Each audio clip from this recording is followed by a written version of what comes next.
జంట దెయ్యాలు పార్ట్ 3. జంట దెయ్యాలను బంధించిన తర్వాత మాంత్రికురాలు తన చోటైన జోదార్ ప్రాంతానికి బయలుదేరుతుంది. అయితే మార్గం మధ్యలో బంధించిన దెయ్యాలు అరుస్తాయి. అలా ప్రయాణిస్తూ చివరిగా జోదార్ ప్రాంతానికి చేరుకుంటుంది. ఆ తర్వాత మాంత్రికురాలు గాజు సీసాను ఒక మంత్ర ముగ్గు మధ్యలో పెట్టడంతో బందీగా ఉన్న దెయ్యాలు బయటకు విడుదలవుతాయి.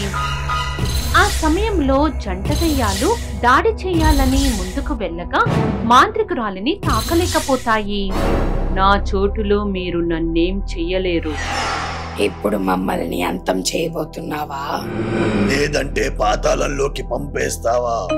నాకు లేనిపోని ఆలోచనలు మీరే రప్పిస్తున్నారు. ఒకవేళ నన్ను ఎక్కువ విసిగిస్తే మీరు చెప్పినట్టే చేస్తాను. మాంత్రికురాలు మాటలకు జంట దయ్యాలు మారు మాట్లాడవు. ఇదిలా ఉండగా ఆ చోటుకు కొన్ని మైళ్ళ దూరంలో కంచుగుమ్మల అనే ఒక గ్రామం ఉంది. ఆ ఊర్లో రాజప్ప అనే ఒక పెత్తందారి. రాజప్ప ఊర్లో ప్రజలకు ఎక్కువ వడ్డీలకు అప్పులు ఇచ్చి వారి పొలం కాగితాలు, ఇళ్ల కాగితాలు జప్తు చేస్తాడు.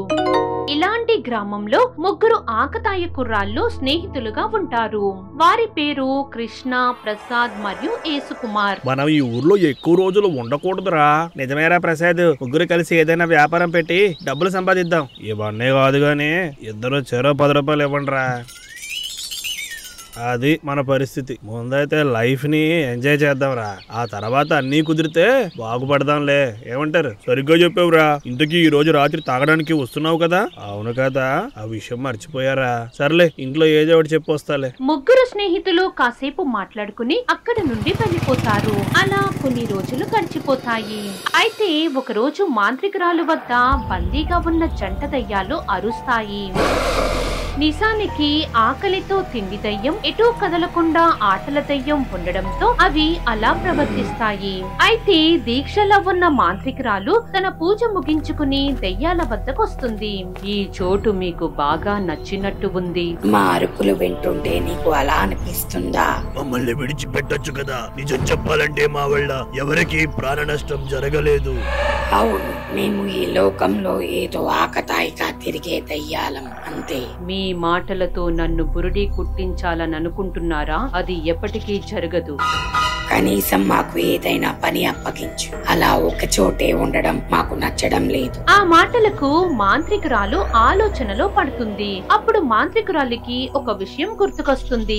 మీరు అడిగినట్టు మిమ్మల్ని విడుదల చేశాను. దానికి బదులుగా మీరొక పని చెయ్యాలి. ఏం చెయ్యాలో చెప్పు. తూచా తప్పకుండా చేస్తాం. మీరిద్దరూ కలిసి ఒకరిని ఇబ్బంది పెట్టాలి. ఆ మాట విని జంట దయ్యాలు ఆశ్చర్యపోతాయి. అప్పుడు మాంత్రికురాలు ఒక విషయం గురించి ఆ జంట దెయ్యాలకు వివరిస్తుంది. అదంతా విన్న తర్వాత ఆ పని చెయ్యడానికి దెయ్యాలు ఒప్పుకుంటాయి. అప్పుడు మాంత్రికురాలు కళ్ళు మూసుకుని మంత్రం చదివినప్పుడు తన శరీరం నుండి కాంతి విడుదలై అది కాక జంట దెయ్యాల్లోకి ప్రవేశిస్తుంది.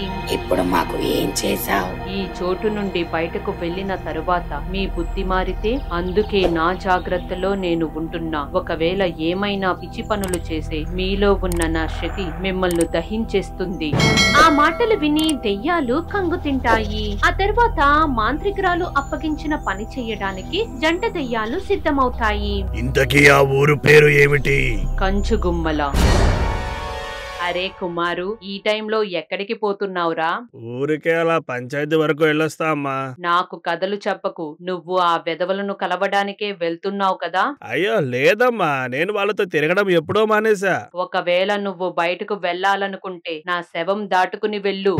నిజానికి కుమార్ తల్లి తన బిడ్డతో ఈ విధంగానే మాట్లాడుతుంది. అయితే కాసేపు ఏదో అలా నటించి ఆ తరువాత తల్లి కంట పడకుండా తన స్నేహితుల వద్దకు బయలుదేరుతాడు.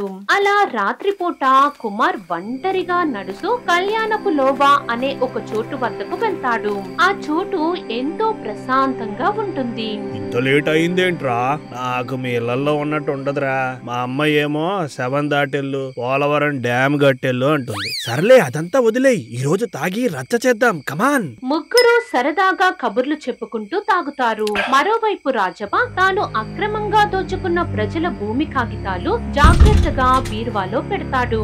ఆ తర్వాత ప్రశాంతంగా నిద్రపోతాడు. ఇదిలా ఉండగా ఆ జంట దెయ్యాలు గాల్లో ప్రయాణిస్తూ కంచుగుమ్మల ఊరికి పయనమవుతాయి.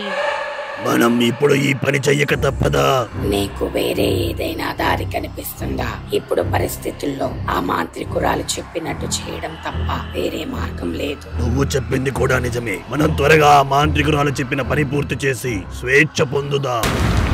జంట దెయ్యాలు మాట్లాడుకుంటూ అర్ధరాత్రి వేళకి కంచుకొమ్మల గ్రామం చేరుకుంటాయి. ఆ సమయంలో ఆకలి మీద ఉన్న దెయ్యానికి ఒకవైపు నుండి వాసన వస్తుంది. అప్పుడు తిండి దెయ్యం అటుగా వెళ్లడంతో ఆటల దెయ్యం కూడా వెనకే వెళ్తుంది.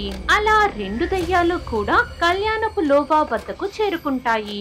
అప్పుడు మందు తాగుతున్న వారి దగ్గర చికెన్ ఫిష్ ఫ్రైలు ఉంటాయి. ఆ మసాలా వాసన దెయ్యానికి మత్తుగా ఉంటుంది. అప్పుడు తిండి దెయ్యం తన శక్తితో వాటిని గాల్లోకి లేపి తన వైపు రప్పించుకుంటుంది. అయితే తాగేసి ఉన్న ఆ స్నేహితులు అది చూసి, అరే మామ, ఈ సరుకు భలే పనిచేస్తుందిరా. నిజమేరా కృష్ణ, ఇది తాగితే మనం తినే స్టఫ్ కూడా గాల్లో తేలుతున్నట్టుందిరా. కాసేపటి తర్వాత చేతిలో సీసాలు కూడా మాయమైపోతాయి. దాంతో వారు అక్కడి నుండి లేచి చుట్టూ చూస్తారు. ఆ సమయంలో మతుగా ఉండడంతో కొద్ది దూరాన ఉన్న దెయ్యాలు మసకగా కనిపిస్తాయి. అయితే ఆ దెయ్యాలను మనుషులు అనుకున్న ఆ ముగ్గురు స్నేహితులు కోపంగా అటువైపు వెళ్తారు.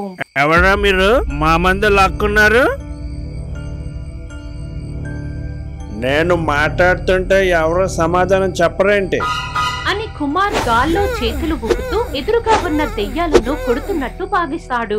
రేయ్, నా దెబ్బలకు వారు పడిపోయింటారు, ఒకసారి చూడండి రా. నువ్వు అక్కడనే కొట్టావురా. ఇక్కడ మొత్తం నలుగురున్నారు. తాగిన మత్తులో వారంతా పిచ్చిగా వాగుతారు. అప్పుడు ఆటల దెయ్యం అమాంతం వారిని గాల్లోకి లేపి పైకి పంపుతుంది. ఆ తర్వాత తిరిగి మళ్ళీ అదే వేగంతో కిందకు వస్తారు. అలా చేయడంతో వారికి మత్తు వదిలి ఎదురుగా ఉన్న దెయ్యాలు కనపడతాయి.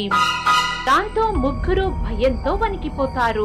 అసలు ఇంతసేపు దెయ్యాలతో మాట్లాడామని తెలిసి ఆశ్చర్యపోతారు. మీ ముగ్గురు ఈ ఊరికి మునగాళ్ళ? అయ్యో, అలాంటిదేమీ లేదు. మేము ఊరికే సరదా కోసం తాగడానికి వచ్చాం అంతే. మాకు మీలో ఒకరి ప్రాణం కావాలి. ఎవరి ప్రాణం తీసుకోమంటారు? ఆ మాట వినగానే ముగ్గురికి గుండె ఆగినంత పనవుతుంది. అప్పుడు తిండి దెయ్యం వారి భయాన్ని చూసి నవ్వుకుని, మిమ్మల్ని ఏం చెయ్యములే, భయపడకండి. అయితే మేము బయలుదేరతాం, పదండ్రా అని ముగ్గురు వెళ్లబోతుంటే జంట దెయ్యాలు చెరోవైపు అడ్డగిస్తాయి. మా నుండి మీకు ఏం కావాలి? మీ ఊర్లో రాజప్ప అనేవాడి గురించి మీకేం తెలుసు? ఆ రాజప్ప చాలా దుర్మార్గుడు. వాడి వల్ల ఊర్లో అందరూ ఇబ్బంది పడతారు, కానీ ఎవరు ఎదిరించి మాట్లాడలేరు. అవును, ఒకవేళ ఎదిరించి మాట్లాడితే ఊరందరి ముందు కొరడా దెబ్బలు శిక్షగా వేస్తాడు. మరి మీకు ఎప్పుడు వాడి మీద కోపం రాలేదా? వాడి మీద మాకు పీకల దాకా కోపం ఉంది, కానీ మేమేం చేయగలం? మేము ఆ రాజప్ప అంత చూడ్డానికి ఈ ఊరు వచ్చాం. మనమంతా కలిసి ఆ రాజప్పని ఒక పట్టు పడదామా? అది ఎలా? అప్పుడు తిండి దెయ్యం కృష్ణ శరీరంలోకి, ఆటల దెయ్యం కుమార్ శరీరంలోకి ప్రవేశిస్తాయి. అది చూసి ప్రసాద్ ఆశ్చర్యపోతాడు. ఆ తర్వాత శరీరాల్లోకి ప్రవేశించిన దయ్యాలు ప్రసాద్ ని రాజప్ప ఇంటికి తీసుకెళ్లమని అడుగుతాయి. అయితే మొదట్లో ప్రసాద్ కాస్త కంగారు పడతాడు. ఆ తర్వాత ధైర్యం తెచ్చుకుని దెయ్యాలతో కలిసి రాజప్ప ఇంటికి బయలుదేరుతాడు. ఇదే ఆ రాజప్ప ఇల్లు. అసలు మీరు ఏం చేయబోతున్నారు? ఎందుకంత తొందర?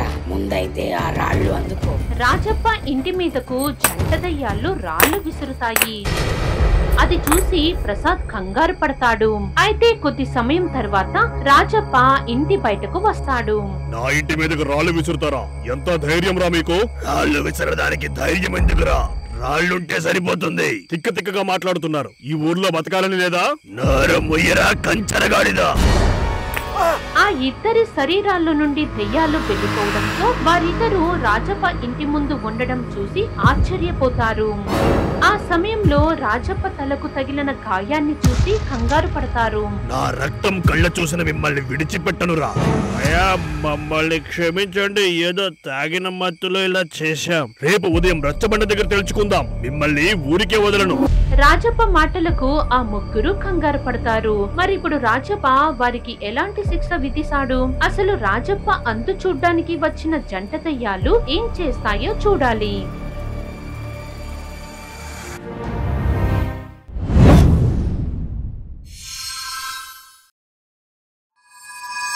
For more horror stories, please subscribe our channel.